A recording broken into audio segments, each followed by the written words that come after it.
ఒకడంటాడు కొండకి నడిచొస్తానంటాడు, ఒకడంటాడు స్వామి మీ హుండీలో 5 రూపాయలు వేస్తానంటాడు. ఇప్పుడు వీటిని మొక్కులు అంటారు. మొక్కు అన్న మాట మీరు జాగ్రత్తగా గమనించాలి. వెంకటేశ్వర స్వామి వారి హృదయం ప్రకారం అయితే వ్యాపారము కాదు.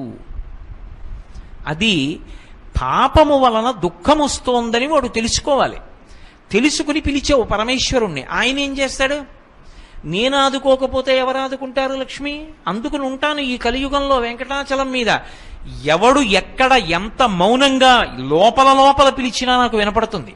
నేను వింటాను, వాణ్ణి ఉద్ధరిస్తాను ఆపదలోంచి. వాడు నా మొక్కు తీరుస్తాడు.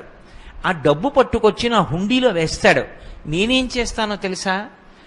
పరమధర్మాత్ముడు నన్ను చూడకుండా ఉండలేక, నాన్నగారిని చూడకుండా ఉండలేక వచ్చినటువంటి కొడుకులా, నన్ను చూడకుండా ఉండలేక వచ్చినటువంటి